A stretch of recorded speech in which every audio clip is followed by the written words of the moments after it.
All right, we're back. Conjugal Sports TV, right here with you. It's been a very busy weekend of boxing. We had a lot of great fights. Joe Joyce lost to Hergovich. Now there's a lot of talks, a lot of what do you call it? Murmuring that Joe Joyce should retire. Joe Joyce ain't retiring. All right, gotcha. I meant to do a video earlier, but I got kind of caught up. A lot of things were happening, but I want to just jump in here real quick. Dmitry Bivol, 175-pound undisputed champion, has vacated the belt. And a lot of folks are talking about him ducking David Benavidez. I totally disagree, because Bivol had the WBC belt. He had it and defended it, I don't know, 5-6 years. He held it down.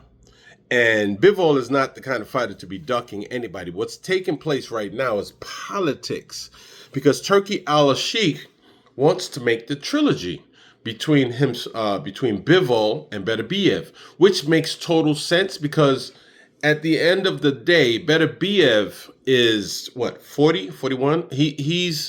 What we don't want to see is a situation like Canelo and Triple G, where Canelo outweighted Triple G to let him age out a little bit and come back for the third fight and just, make it look like nothing.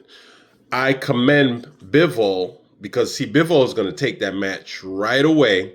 And again, I'm considering it for the undisputed, because right now the WBC has done the nonsense of just gifting Benavidez the belt, the WBC, making him, quote unquote, let's call him the email champion.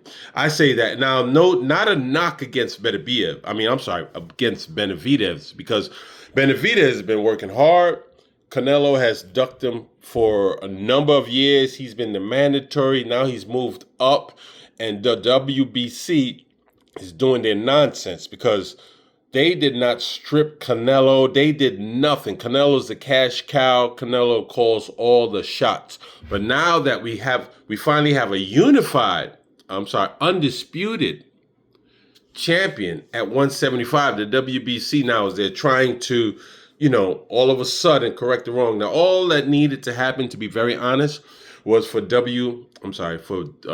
Benavidez. So just wait. This fight will take place between the two, Beterbiev and Bivol, and he fights the winner. And that means all the belts will be together, and he fights the winner for the undisputed.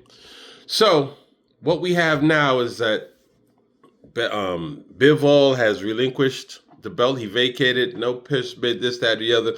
He's going to have the rematch, which, I'm kind of 50-50 with. Reason being is because both fights were extremely close. These guys are like made for each other. Styles make fights, and they are matched to the T.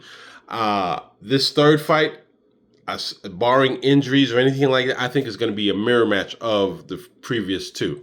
So, with that being said, get that fight out the way and then handle business afterwards. Once again, it's the politics of boxing.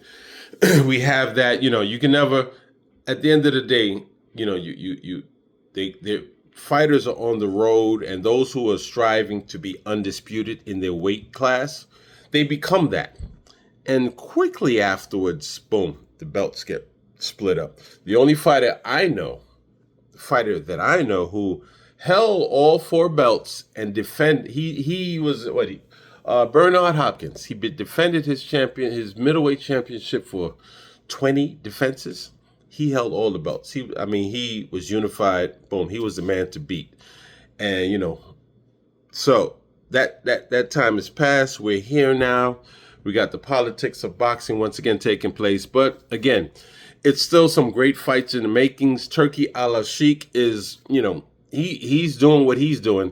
I'm still kind of standing back to see how, what this is going to look like when the dust settles, because we do have, there's politics, but there's also a seismic shift in boxing. And this right here, right now, is evidence of that. Turki Al-Sheikh wants that trilogy.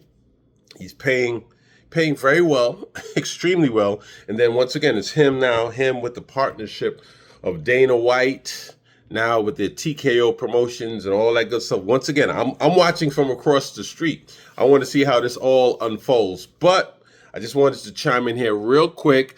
I don't feel that BIVOL is ducking whatsoever. Man, the man held the belt for how long? Right? He held the belt for how long? The WBC, they should be a goddamn shame of themselves for stripping this man. And they're just gifting. What is that?